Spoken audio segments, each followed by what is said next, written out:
Hey, what is up, everybody? Welcome to another podcast, another Build a Mind podcast. Um, I I want to start this off by saying, I love the developments that are happening within the hash rate heating space. I know I talk about it all the time. You're like, Trevor, we get it. You love hash rate heating. You love the the heat reuse space. But I really think that there's so many different ways that you can take this. And what's really interesting about our guests today is they are building hash rate heating projects at a large scale. And these are things that are happening in Finland, in Norway, and it's really cool. I mean, I'm really excited to talk about what they have going on. So who's our guest? Our guest is Jaran Mellerud from Hash Labs. Jaran is a Bitcoin miner and a Bitcoin researcher. He is the co-founder of Hash Labs, and he is dedicated to helping spread the awareness about Bitcoin mining to investors and energy companies alike. So you can kind of see where he's fallen into his niche, especially when it comes to building out larger industrial mining operations. But what's really cool is they're using heat reuse to, send heat to people who really need it, because Finland is cold all the time. So obviously they need heat. So it's really interesting what they're doing, this dynamic between Bitcoin mining, data centers, and hash rate heating. So I'm really excited to talk to him about it. Jaran views Bitcoin mining as energy technology that can help solve several energy problems. And we're going to touch on that a little bit. So super excited. A couple of things I want to talk about before is I'm doing a new podcast. So the Build a Mind podcast is going to stay the exact same. Nothing's going to change about it. I still love the format that we have. I love the framework that we do, speaking with developers, entrepreneurs, Bitcoin mining operators, the like. It's a good time. But one thing that I really want to do, and I think that is severely lacking in the space, is someone who goes and talks about open source and hash rate heating projects within Bitcoin, and not even just talks about them, but actually like builds them. So what I'm going to be doing on my new show, Stacking Sats, is I'm going to be diving into some of these open source and hash rate heaters that you've seen, things like the Loki rigs, things like the stealth miner, and the cryo block, all these different types of builds. And then even the Bitaxe, I know it's not a hash rate heater, but it is an open source project.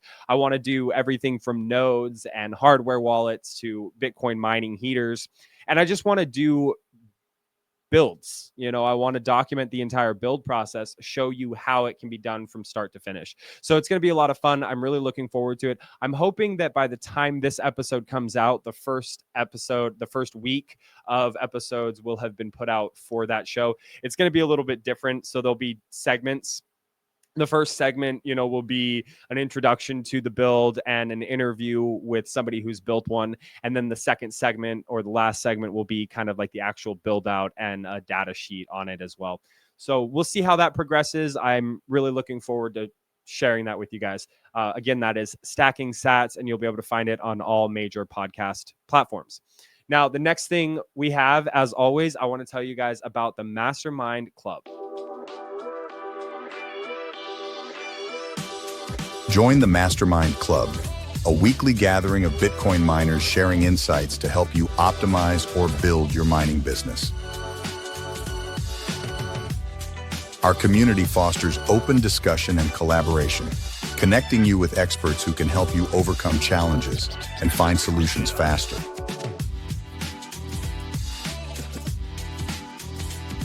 Every other week, we host the Mastermind Deep Dive, where industry leaders delve into the financial, operational, and optimization hurdles faced by miners like you.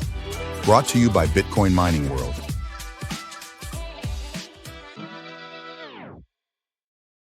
All right, friends, I've made it super easy. Go to the QR code right there at the bottom of your screen. Scan that to join the Mastermind Club. It's completely free, and it's a great opportunity for anybody who's looking to master the ropes, get a good foundation, a good framework for how Bitcoin mining works. it's geared towards industrial miners, but anybody who wants to learn about Bitcoin mining, even on a pleb scale, can join.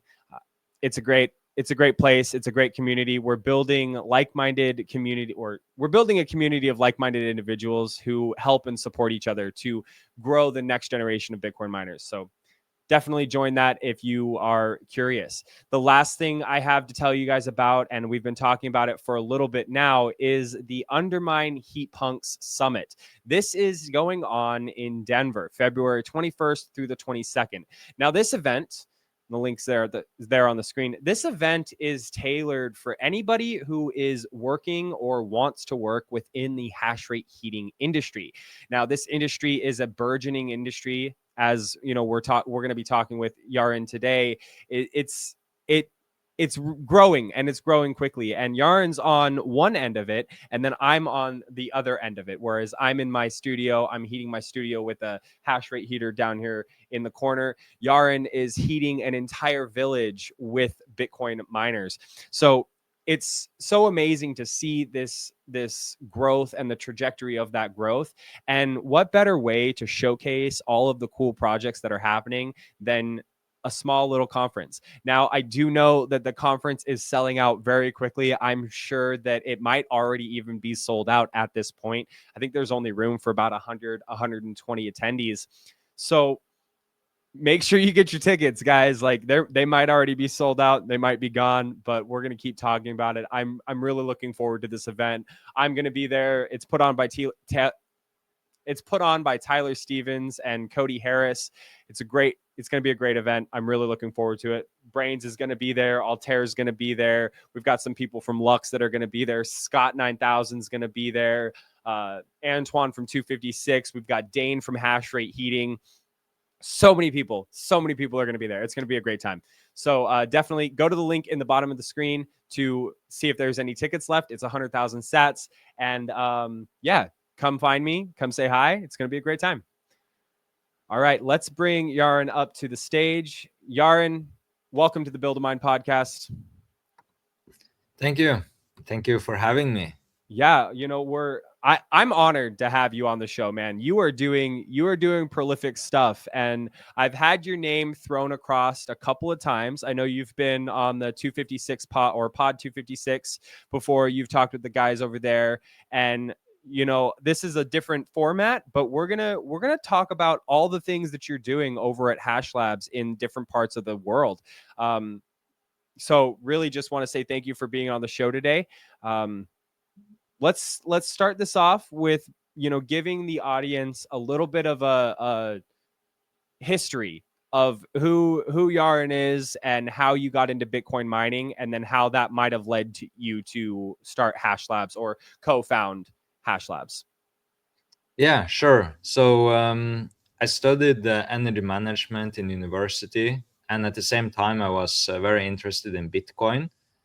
So the discovery of Bitcoin mining and how it could help the energy markets and energy systems was almost destined to happen for me. So I remember during my studies, it was like 2018, 2019, it was so much focus on this energy transition. We're going to transition to all these wind farms and solar farms and everything.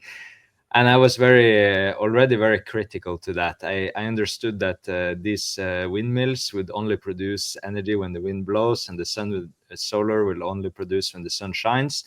And I was like, what is going to fill that gap? But there was no discussion about that at all during my studies.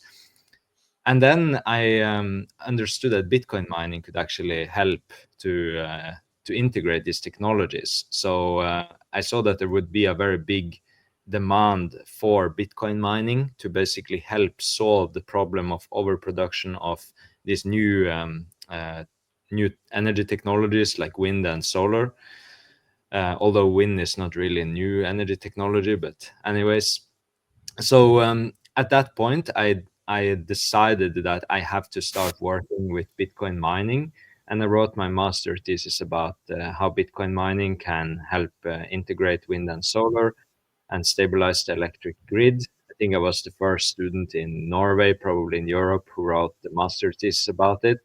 And I thought that I was going to get a very bad grade just because I wrote about Bitcoin mining, but I was like, I did it anyways. But I actually got a good grade, and the professors were very interested in Bitcoin mining after that. So that was interesting to see. And that's how I got into Bitcoin mining and decided to make that my career. How I got into Bitcoin, it was, of course, I dabbled with Bitcoin like 2016, 2017, but I didn't really understand it. In 2020, during COVID, during the lockdowns, I spent a lot of time thinking about how to invest my money, and the stock market was overpriced, and I had all this money sitting in the bank because I didn't want to invest in the stock market, and I was like considering, should I buy gold? Maybe not. Like, I can't like easily physically hold the gold. I don't want to like hold it in my home. And then one day I looked at this chart of like the money supply going up like crazy, and I was like, immediately just like remembered, this Bitcoin thing. Now it makes sense. And at that moment, I decided to just go all in on Bitcoin and spend as much time as possible studying Bitcoin, and just make that my career. And yeah, a little bit later, I started with Bitcoin mining. So yeah, I got my first job as a research analyst in a company in Norway. I also helped with the mining operation of that company, mining in Norway. And after that, I started working in Luxor, which is I think everyone listening to the show knows Luxor, an American mining technology company. So I learned a lot there, got to know a lot of miners. One of the miners I met there from my time there was Alen Makhmetov. He's from Kazakhstan. So he's the one who originally started Hash Labs. And one day I just called him and I was like, hey, why I just don't join Hash Labs, and we work together. So that's how I got into Hash Labs. And we have grown very fast since I joined last like 1.5 years ago, and we're now mining in several countries like Norway, Finland, Ethiopia, and Indonesia. Yeah, I definitely want to talk about Hash Labs here in a bit. But one thing I want to take back to, when you first started that story, you were talking about the energy grid and markets and the demand for energy, but how energy kind of fluctuates and you don't always have the same demand as you have supply. I think it's called a duck curve. The amount of energy being demanded is not always the amount of energy that is being supplied. So, can you kind of just tell us a little bit about how those two demand and supply curves work, so that kind of people understand how Bitcoin miners fit more into, solar power and wind power generation plants? Yeah, so let's start with solar. So, as everyone can intuitively understand, solar produces only when the sun shines, which is during the day. So, it's literally impossible for a solar plant to produce during the night, which is also a big problem. And let's say, for example, in Texas, where there is a lot of sun during the day, that also correlates with the supply of or with the demand for electricity for cooling down. So so that's good. Some of these like modern energy guys, which will probably be replaced now as the thought leaders with the new administration and everything, they are thinking that just because like solar is correlated with the air condition demand during the day, that can like provide a secure supply of electricity. I don't think so, because there will always be a time when there can be very hot but very little production of solar, like cloudy days with hot weather. So that's a problem of solar, problem of wind, and that's very unstable. And the only way to actually be secure that you generate enough solar is if you massively overbuild all the wind. And this, of course, has a huge capital cost. You have to invest so much money in steel and all these metals that you need to build these wind power plants, and a huge cost. And Bitcoin mining can really like use this energy, which in 90% of cases will be underutilized. So this is in West Texas. We see that there is a huge oversupply of wind power almost continuously, and Bitcoin miners are utilizing that electricity like most of the time, let's say 90% of the time, and then turning off during the when it's not enough electricity on the grid. So that's where Bitcoin mining comes into that. And also, let's say, for example, in Finland, they opened a very large nuclear power plant in 2023. So this nuclear power plant has like 4.4 gigawatts of capacity. I believe it's one of the reactors there is the largest in Europe. And so Finland has gone from having like actually an undersupply of electricity to having an oversupply of electricity overnight. And that means that there has to be a large increase in the demand for electricity to even out the market. Otherwise, a lot of that electricity will just be wasted. And that's also why Bitcoin mining is coming into play with nuclear. Nuclear can't easily be adjusted up or down. It has to be produced in very stable fashion. So nuclear is also a good match with Bitcoin mining. Hydropower is also often a good match with Bitcoin mining because it's a very localized energy source. So you can only build hydropower plants in certain locations. And these locations are often where there is not a large demand for electricity. So hydro is often having a very large oversupply. And so Bitcoin mining and hydro is also a good match.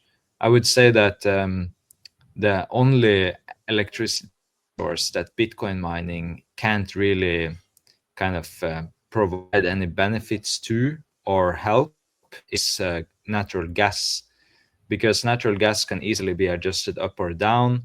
Of course, off-grid natural gas is different. Their Bitcoin miners can come and utilize that excess electricity, but yeah, Bitcoin mining is a good match with all the energy sources that you can't easily adjust the production of, basically. Mhm. Yeah, one thing we've kind of talked with some people on the show about is, the energy grid operators have a really tough job of making sure that the energy supply matches the energy demand. And when you have all these different variables, wind farms, solar farms, hydro plants and stuff that don't always produce the amount of power that you need at the time that you need it. They add in things like peaker plants. I think that's kind of along the lines of the natural gas plants you're talking about. These peaker plants that can just ramp up really quickly or ramp down if they need to, right? Yeah, that's what I Okay. meant. Yeah. So, something that we've kind of been learning is that Bitcoin miners are just this perfect opportunity to come in, and they're a buyer of last resort. These energy grid operators, generally they have a huge liability during, off peak demand, because they have to find a use for this power, or that power is just being wasted. And Bitcoin miners are coming in and just consuming as much power all over the world. They're location agnostic, and it just makes for this perfect symbiotic relationship.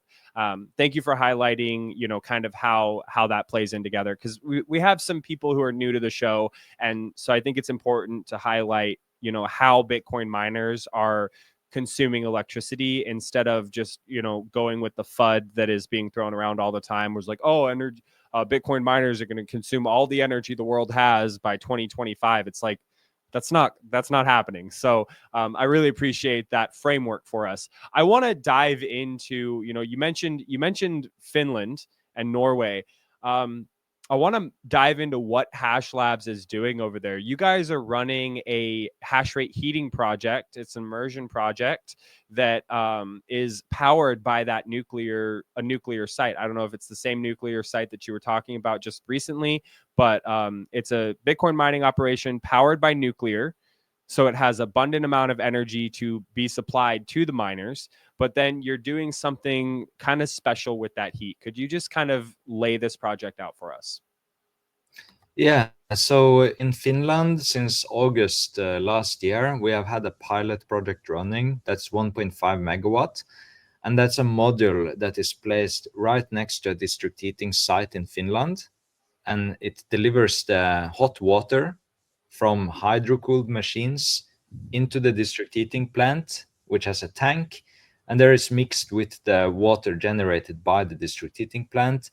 And from there sent into the like large buildings of the city, like hospitals, shopping malls, large residential buildings, etc. And this year we are planning to expand that in Finland considerably. So we're going from 2 megawatts up to like way above 10 megawatts for sure this year in Finland.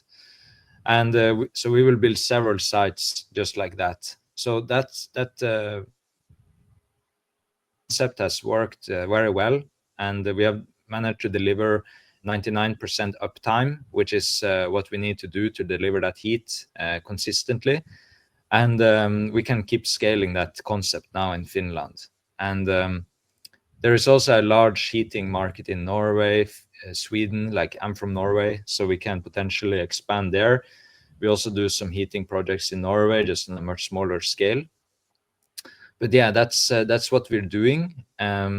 So basically, these machines, hydro-cooled machines, they generate hot water.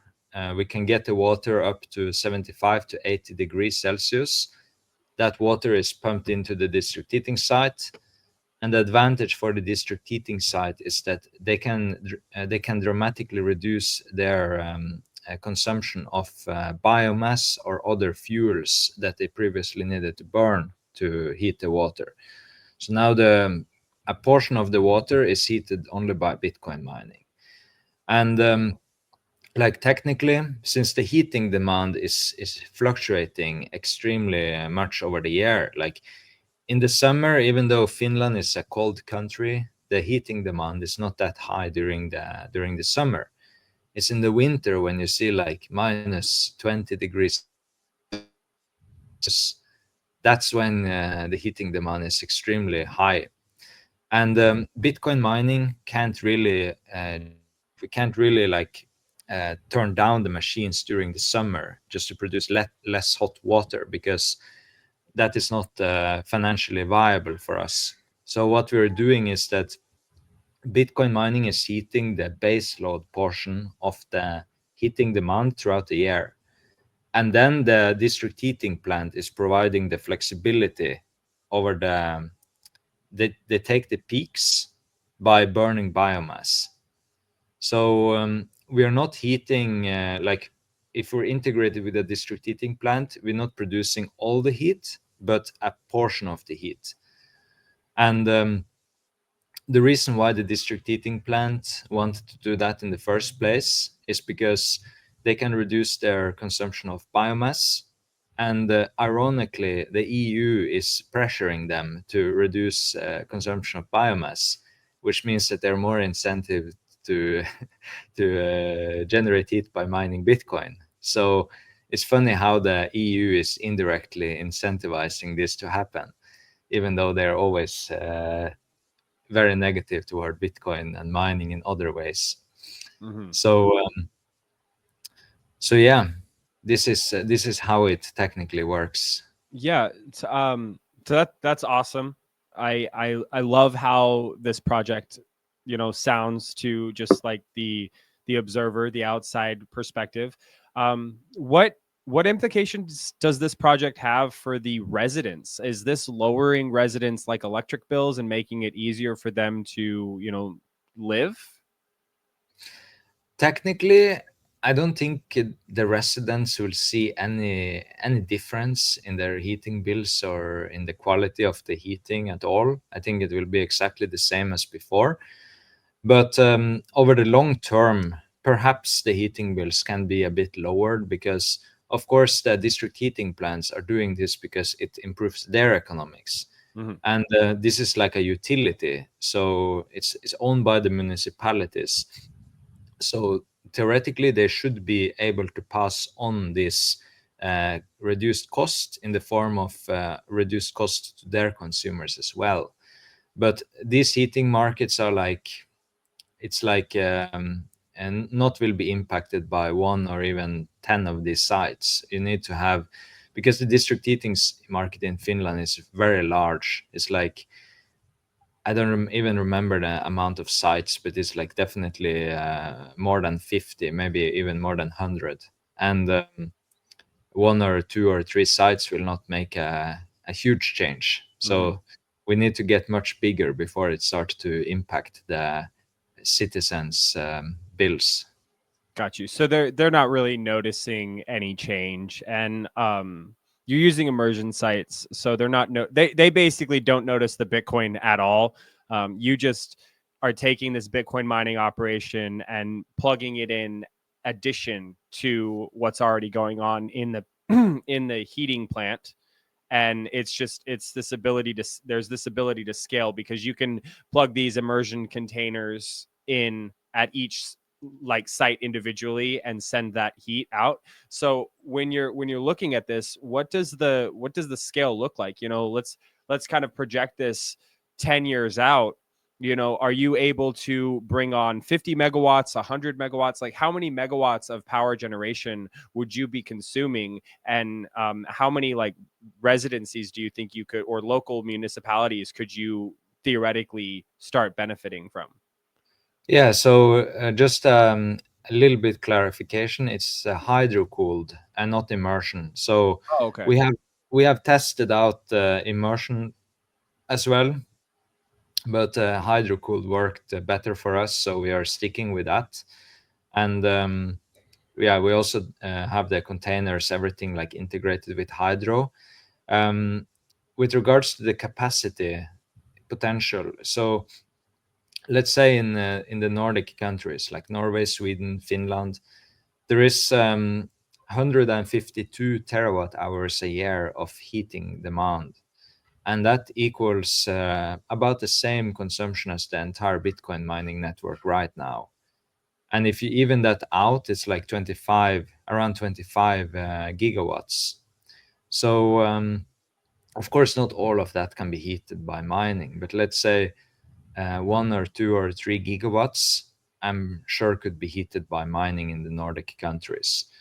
Um, Getting there is will take a long time, but there is a very big market in the Nordic for heating.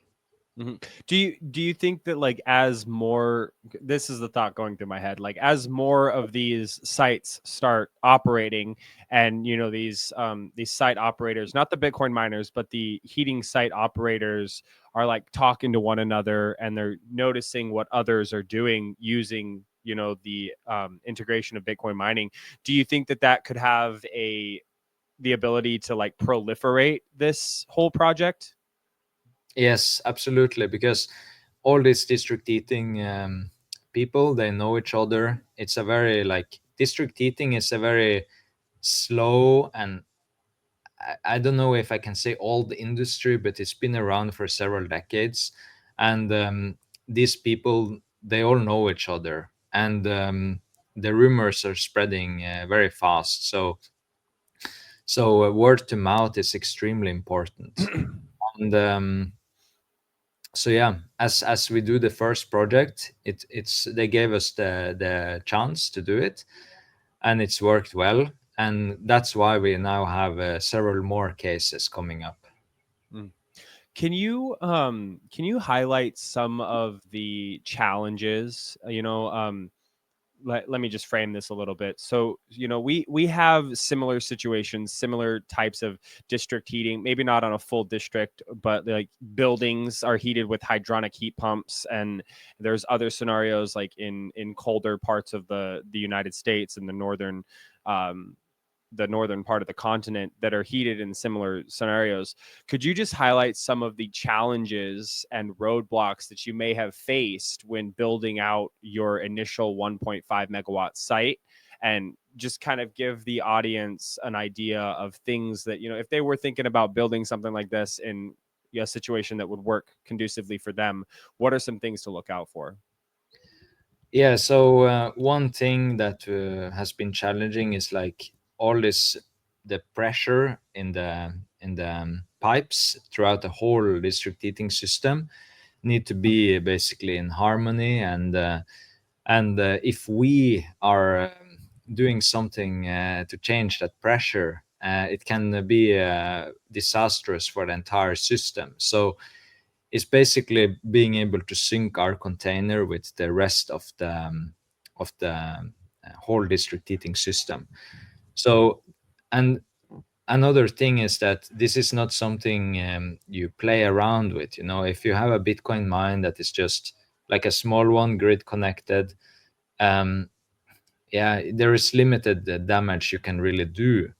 But if you are responsible for providing the heat and are connected to the district heating system, then if you fail in the middle of the winter and if something happened that impacts that district heating site, it can be very disastrous. So it requires a lot from us.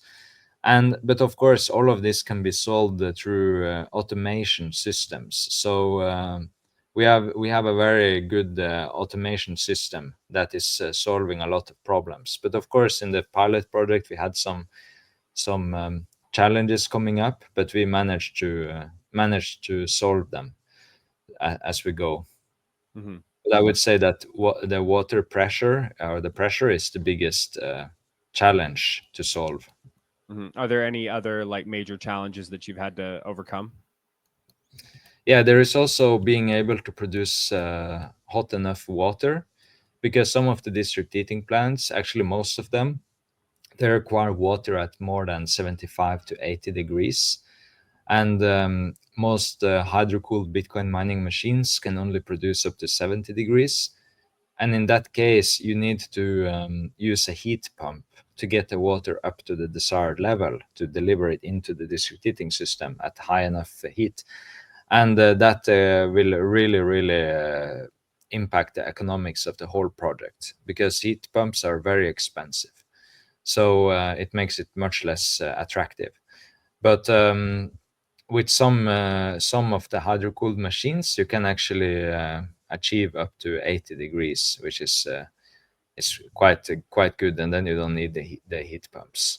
So that's another challenge.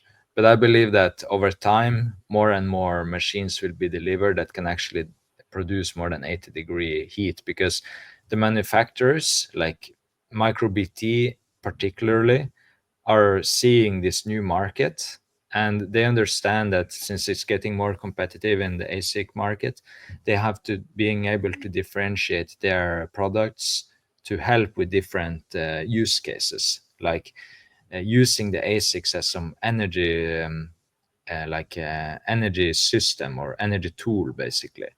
And so if MicroBT can get an advantage, they can produce the most heat, then they will be favored by all the miners who reuse the heat. And but we also see now that Bitmain, they're also working on this. Like they don't like to see that MicroBT is the leader in this field. So, and yeah, maybe Canaan also in the future will start with this, but I'm not sure, because they are not, as far as I know, they don't have any hydro cooled machines. Mm-hmm. Yeah, this is something that we've seen on the home miner side as well. Is just the temperature fluctuations that you can get are very limited, and we're all really just like waiting for the day that we can boil water with chips. because that kind of opens the door for a lot of other industrial applications and even power generation to some extent. I mean, not a lot, but like you could generate power by creating steam and turning a turbine. So there's a lot of people who are talking about this and where the market's moving.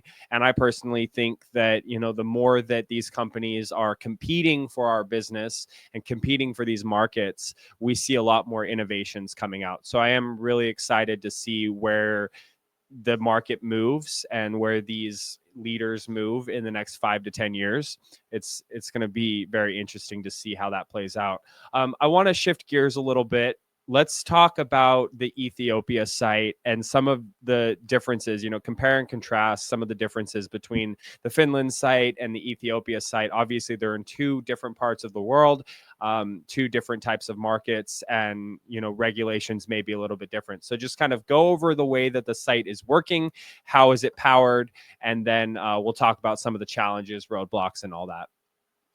Yeah, so in addition to the projects we do in Finland, we also have a project in Ethiopia. This project was something we started last year, and now we have about 8 megawatts in Ethiopia. So Ethiopia is, like, we've seen so much in the news about Ethiopia over the last year, is probably the fastest growing mining region in the world. And even some public miners are going in there, especially I think it's only the Chinese public miners like Bit Mining and a couple of others, Canaan. But yeah, Ethiopia has they have recently opened the largest hydropower plant in Africa, the Grand Ethiopian Renaissance Dam. It has a capacity of like 7 to 8 gigawatts, and so it's very, very large. So they went from basically having, I think, around 2 or 3 gigawatts of production capacity to suddenly having almost like 9, 10 gigawatts. And of course, the government understood that they had almost a problem with too much electricity capacity. So and also this dam is like extremely expensive to build, and Ethiopia actually financed it partly by a loan from China, and then the rest was financed by crowdfunding from Ethiopian citizens. So basically they forced their own citizen, or not forced, but kind of to contribute to financing this dam. And so it's extremely expensive, and they need this to be paid back.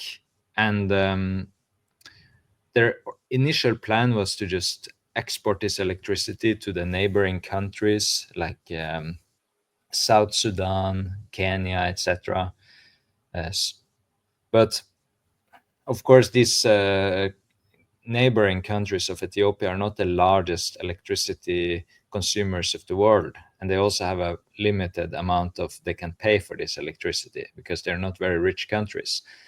So Ethiopia decided to open up for Bitcoin miners. They were very, very smart, and they saw the potential in this, and therefore they started a licensing regime for Bitcoin miners. So there is, I think, now probably more than 20 Bitcoin miners in Ethiopia who has the license. And yeah, we can also talk about the regulatory aspect of mining in Ethiopia, because people think that since it's in Africa, then there is no rule of law and no regulation, but actually it's opposite, because Ethiopia was a communist country for many years, and it just recently started like really liberalizing its economy, so it's going in the right direction. But some of this communistic thinking is still there, and this means that you have to ask permission for everything, and everything needs to be done in a certain way. So you have to have a lot of permits, etc., which makes it also more difficult to operate there. But the government has been very, very, I would say, they want this to work. So I would say it's been probably easier for many Bitcoin miners than for a lot of other businesses over the last couple of years. And so this is the features of Ethiopia as a mining destination: very heavily regulated. Two, a lot of surplus hydropower. And three, and the hydropower is also like showing that it's a little bit seasonal. So during the summer, we had to curtail operations uh, during parts of the day, like they do in Texas, because there was not enough production from the hydropower plant. So this is the major features. Of course, Ethiopia, things can change anytime. You never know what can happen. It's a country that changes so fast. Like when you walk in the streets there, you see like construction everywhere. Even like sitting in a bar in the middle of the night, you see the huge cement cars driving past you. It's like always activity. So it's a country that changes enormously fast, and that also means that the regulations, the rules, everything is changing always. Mhm. So it also makes it more difficult to operate there. Finland is just so stable. Like uh, I sleep so well at night mining in Finland, but I will be honest, I don't sleep that well at night mining in developing countries like Ethiopia. Mhm. So I would say that's the biggest difference. Also, like the Finland project is since it's so integrated into the energy system, it's almost impossible for the government to like go and shut that down. You know, even if I was actually talking about this yesterday with some guy, like even if there was a war in Finland, they will not shut down the Bitcoin mines because Right. they are providing the heat which people need even in a war situation. So um, so yeah, it's the big risk in developing countries of mining. And Mhm. we also seen how the mining like to be honest, most developing countries that have been like really big in mining, it's almost always gone bad there after a few years. So I think Ethiopia is much more stable than most of these, like Paraguay, for example, because Ethiopia is very heavily regulated.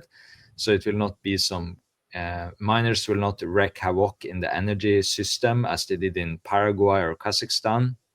But still, it's I prefer personally to operate in the more developed countries where things are moving a bit slower, but it's also much lower risk. Yeah, much more stable of an environment and a political regime to work within. Um, what are your thoughts on let's just hypothetically say that Ethiopia doesn't have any regime changes. The government stays favorable to Bitcoin mining. What what are the implications for Bitcoin mining on the populace? The citizens of Ethiopia. Yeah, the big implications for the citizens is mostly that the electricity company, the Ethiopian Electric Power, is a nationwide utility, that they get higher revenues, and of course they will be able to use that revenues to invest more in the substations and all this large electrical infrastructure that can be indirectly financed by Bitcoin miners there. Mhm. And of course, that will lead to more electricity access to the population. I think I'm not 100% sure about this number, but I read that like 20% of Ethiopians don't have at all access to electricity. So there is still a huge need to like build out transmission and distribution system. So now they have the like heart of the system. They have the power plant, and it's not only one power plant. They have several large power plants, Mhm. but still the transmission and distribution is extremely lacking, and that is what needs to be financed by the increased revenue from Bitcoin mining, which will benefit everyone. Yeah. there's, we've talked about it on the show before, but there is a direct relation to the quality of life and the prosperity of a community or a population and the amount of electricity consumed. But Yes. it's hard to, it's like you said, like you highlighted, it's hard to develop the infrastructure, the power transmission lines and whatnot to, you know, help to support the community if there's nobody buying the power that's being generated. So again, this is kind of where Bitcoin miners are stepping in to provide that energy buyer of last resort. Similar to what we talked about earlier with the solar power grids and the wind farms.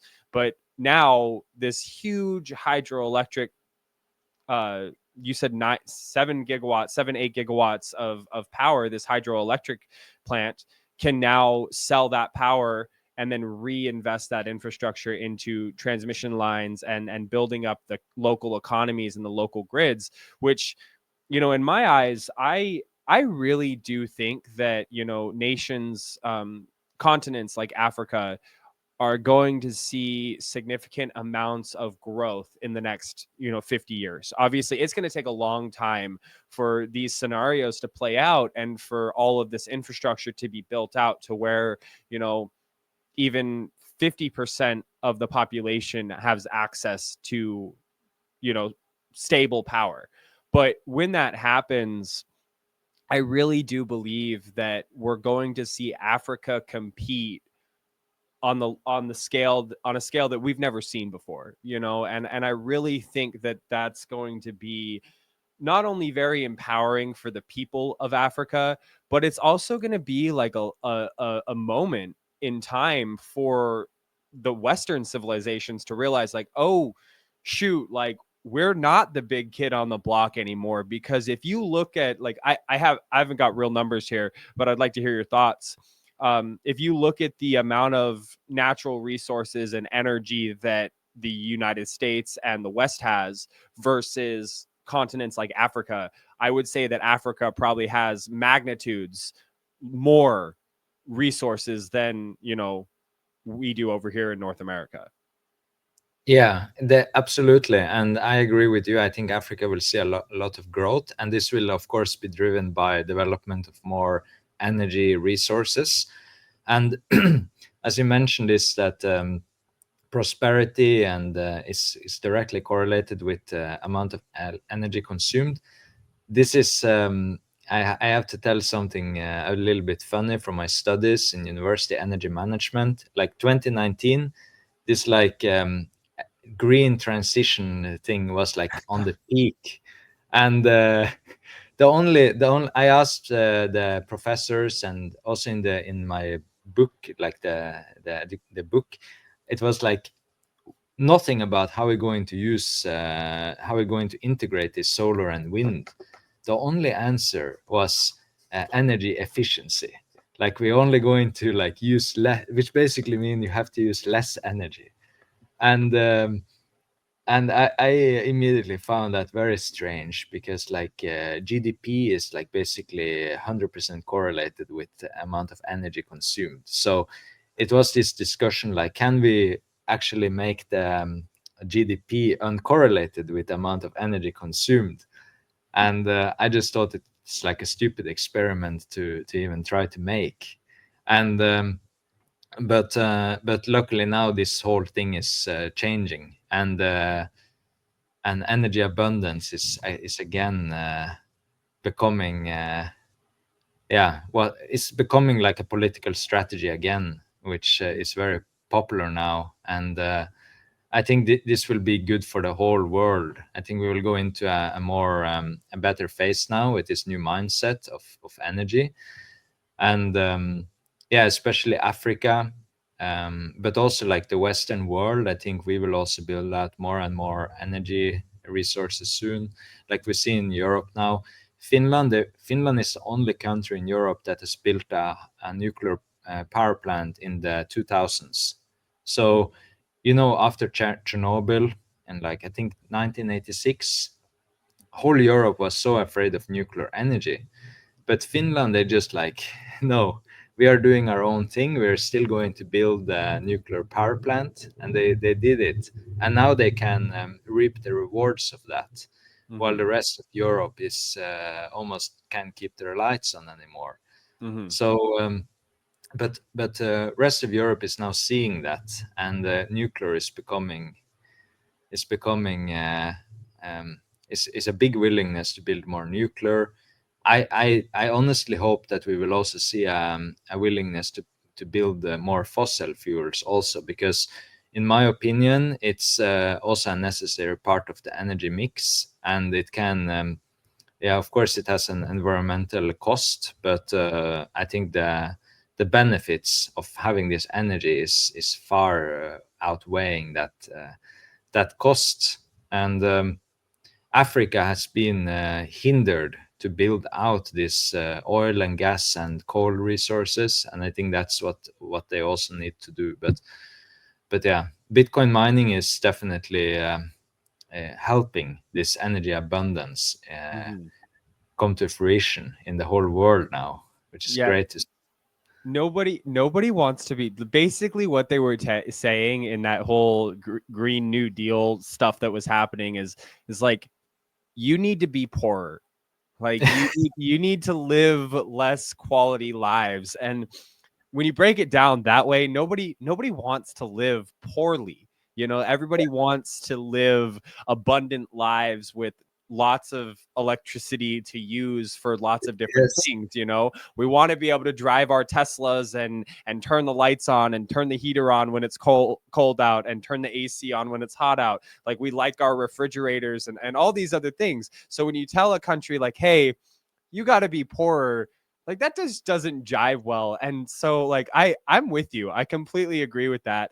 um you know, in I uh, in Norway there was so Norway is always lagging like 2 or 3 years behind the US in absolutely everything. And so now we are still in this green transition, or people still care about it. But in 2 or 3 years, it will change. But recently, there was a new law enacted in Norway, like a directive from the EU, that will force so many houses to isolate their buildings to like consume less heat. And they didn't tell people about how much this isolation will cost them, but they did some estimation. So people who are all in favor of this new law, they're like, oh, this is good for the environment, this needs to be, we need to isolate the home. And then they found out that the cost will be like $50,000 per home on average. yeah, And now people are so angry about it. And so it's always like, rightfully so. yeah, yeah, and they also want to ban fireplaces now. Like, you're not supposed to have even a fireplace. Like, I have a fireplace in my home, and I love it. And it's also like, what if the electricity don't work? Yeah, So this is how stupid this all is. And but luckily it's changing. Like, Europe will also change. Like, it's just lagging a couple of years behind the US. So yeah. No, but nobody ever said that politicians were smart. You know, that's kind of the I guess it's a trick of the trade when you're a politician. You know, you're not the brightest in the box. You're just kind of a political opponent or a pawn, I guess.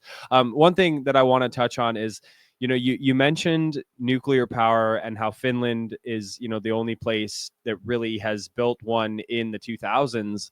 I think that we're starting to see, you know, talks of small modular reactors being built in the United States and in North America. I'm hoping that the EU kind of gets on that train as well, especially once they start seeing more and more of these reactors being built and the benefits that come with that. I am hesitant to say, oh, we need more fossil fuel generation plants, because it is a larger burden on the environment. And, you know, we want to leave a healthy environment for our kids and whatnot.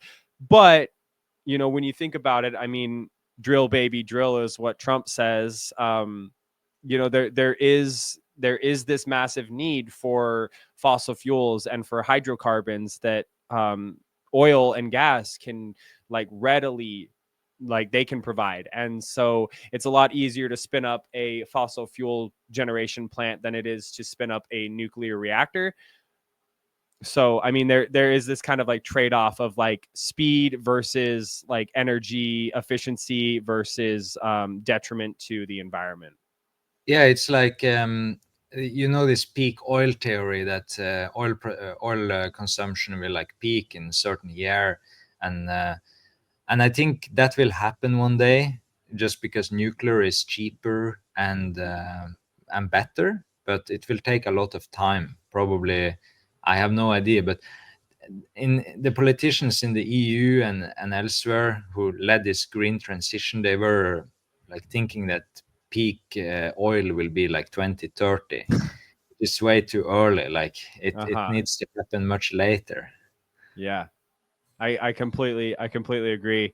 I mean, it's just crazy the world that we live in. You know, the people that are leading us are like just the like to be, for lack of a better phrase, like they're not bright, they're not smart, like they don't do enough research into like the causal effects of these policies that they're implementing and that they're, you know, forcing the world to do. I mean, you just name your cause and we could point to, you know, a politician who just signed a document that said, oh yeah, this is on paper, this looks like a great idea, but then in practice it's like absolutely horrible, especially as it kind of proceeds further and further out. So, you know, I'm really hoping that, you know, we can start advocating for what we need and changing some of these laws that have been written.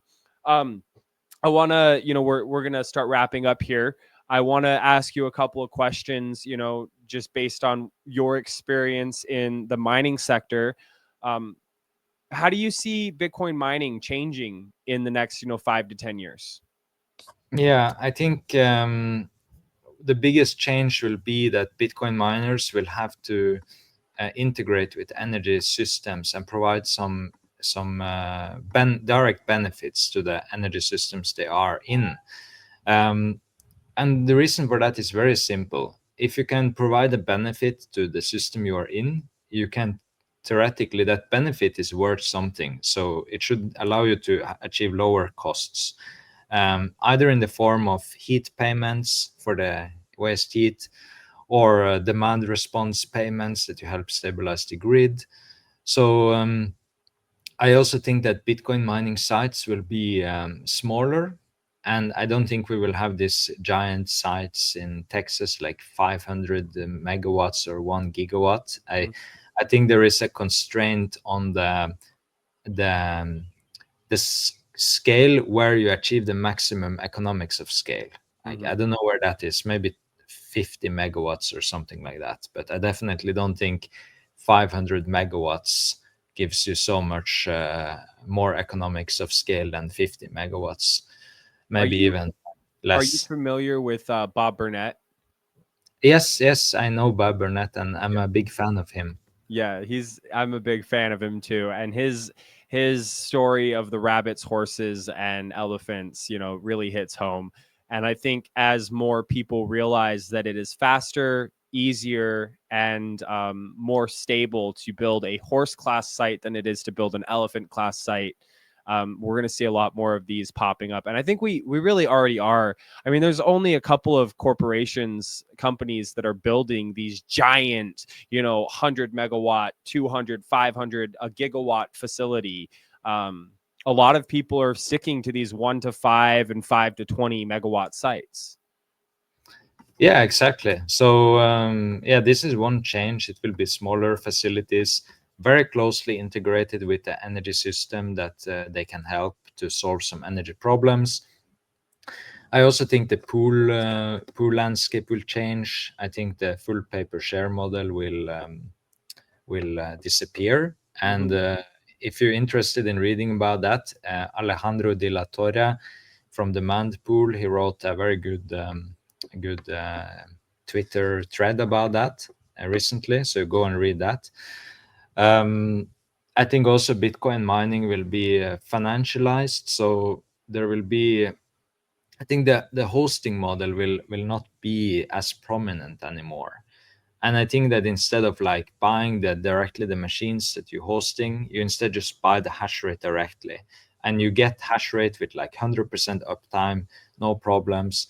Because if you own the machines, you have to like monitor them, and you have to get them repaired if there is an issue. Like I think there will be more that you just buy the hash rate directly. So that's another change, and I also think there will be more geographic distribution of hash rate around the world, but still America will always be number one in Bitcoin mining, in my opinion, especially now with the new presidency. Yeah, we'll see. These next 4 years in America are going to be very interesting with what's happening. I'm slightly concerned with the amount of shitcoinery that is happening, but I'm also very positive about, like, everybody goes through this shitcoin journey and lands on Bitcoin when they realize, like, oh, hey, that was actually the right thing. So it's just a journey. Everybody has to walk it and kind of Yes, find those I pain points. I think so too. Like I also walked in the shitcoin journey. Like I had a portfolio of like 20 shitcoins, and I thought I spent like so many hours every week just researching the shitcoins. And then I was like one day like, why do I even like spend time on this shit? Like I just sold everything and buy Bitcoin, and then I can relax. I Uh, think it will happen with Trump too. Yeah, we'll see. I'm curious to see the backlash that comes from this whole Trump coin thing. I mean, it's already I feel like it's already kind of fizzled out a little bit. It was really the talk of the town for like 2 days, and then now it's just like whatever. Yeah, yeah, it will be fine. So yeah, everything works out in the end, man. Cool. Well, I have one more question for you. But before I get to that question, I guess I have two more questions. How can people get involved with Hash Labs? Yeah, so actually, we are looking for hosting customers that can own the machines in Finland. So if you're interested, then just contact us, and we can offer you something to have you offer the hosting in a very secure location with machines that heating actual citizens' homes in Finland. And also, if you just want to reach out to me to discuss mining or whatever, then I'm on Twitter. So you can find me, J Mellerud on Twitter. And yeah, please DM me. My DMs are open. All right, awesome. Well, thanks, man. Yeah, and guys, if you don't have the ability to mine Bitcoin where you're at, definitely look into hosting. I'd be curious to see what the numbers look like over there in Finland, just because you are supplying heat, so it probably makes it a little bit easier to sell those hosting contracts. Um, All right. Final question. If you're familiar with the show, we ask everyone this question. It's something that I really think it highlights, like, where the individual kind of looks into the Bitcoin looking glass and like comes out, what light is shown on their perspective, I guess is a way to frame it.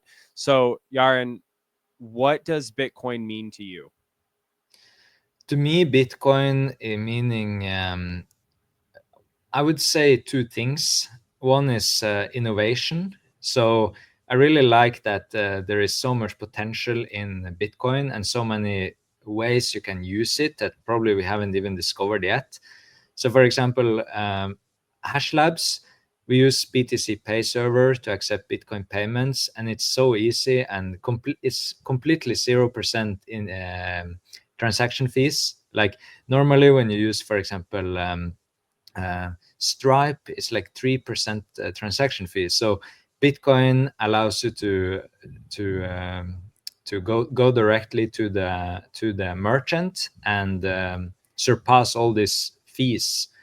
And that's one aspect I really like.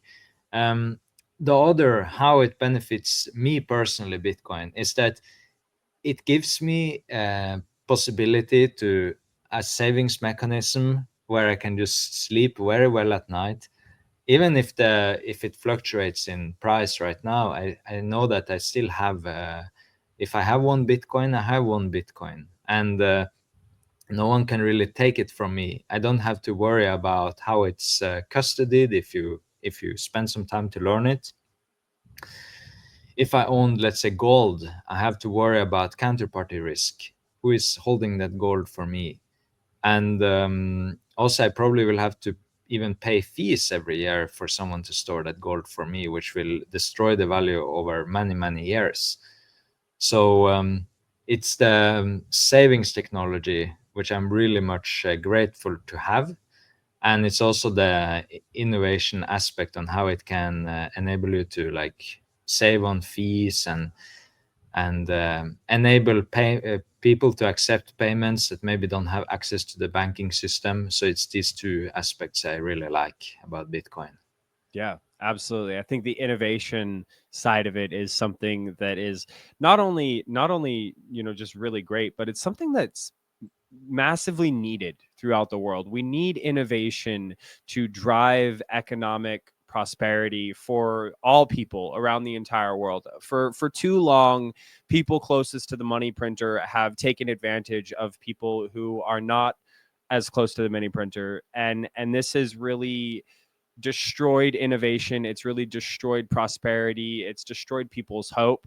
And so being able to provide this new innovation and new technology that is giving people this feeling of like, oh my gosh, I can actually put my energy and time into something and have it like translated into a good like a good thing for my life, and that is money. I mean, like I hate to say it, but like money does rule the world, and the more money that you have, the better life that you can live.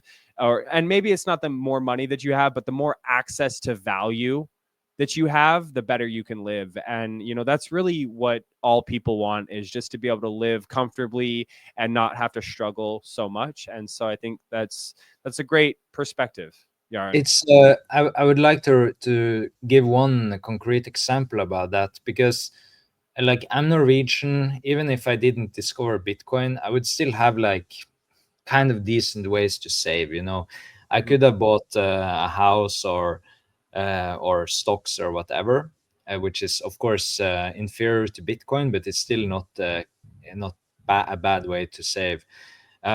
But my wife is from Ukraine, so like half of my family is Ukrainians, and they have seen their purchasing power completely destroyed by the local currency since the collapse of the Soviet Union. And so they're always looking for other ways to save their money. So for example, in Ukraine, they have like on every corner they have a small booth where you can exchange the currency and what they all do, they exchange it into physical dollars, which they just hold in their homes. And one of my dear family members, I was like, she had all this cash, and I was like, why do you keep this cash? Like, you should just put it into Bitcoin. And luckily she listened to me, so she invested all this cash. I helped her to buy Bitcoin, and of course now this is several years ago, so now the value has multiplied, and she's very happy with that. And she also had to flee Ukraine to another country after the war, and she could just take her Bitcoin with her. So if she had all this cash, she would have to declare it at the border. Probably it could have been stolen during the journey, and so for people from countries where the currency is depreciating very fast, Bitcoin has enormously even better use case than for me as a Norwegian. So it's also very cool to see that, and that's also why Bitcoin is even more popular in, let's say, in Ukraine. Is like it's Bitcoin is very, very popular in Ukraine. They even have the Bitcoin magazine Ukraine. Like so. So yeah, that's another point. Yeah, no, that's a very great point. I mean, it's stories like these that really capture how Bitcoin is making an impact on communities, on individuals, on corporations and companies, there's so many different avenues that you can run down where you look at Bitcoin compared to gold or even, you know, fiat, and you say, well, this is obviously a much better much better form of value storage than anything else. And you know, I have plenty of friends. I love my friends dearly, and I've been touting the Bitcoin, you know, ethos for over 2 years now. And you know, some of them have listened, some of them have been very reluctant, but now they're starting to kind of see it. You know, we're seeing some of this stuff play out from COVID. We're seeing some of the backlash from that, because it does move in time scales. It takes time for those events to kind of really manifest in society and in markets. So they're really starting to feel that pain. And I'm like, hey guys, you know, if you want to do this thing, you know, the best way to get there is to save in Bitcoin. And they're finally like starting to come around to it. So I haven't quite convinced anybody to take all of their cash and put it in Bitcoin like you, which I think is absolutely phenomenal. I bet you that woman just loves you. She probably speaks so highly of you anytime she talks about you. So, you know, I love to hear these stories, man. I love to see Bitcoiners changing the world for themselves and for the people around them. So, Jaran, thank you so much for coming on the show. Again, I'm honored to have you here and to just talk about, you know, what you're doing in the space. I think it's incredibly important and super innovative. So I just thank you so much, man. Yeah, thank you so much for having me, Trevor. And I really like the format of the podcast. We can talk about a lot of different things, and yeah, so thank you so much for having me.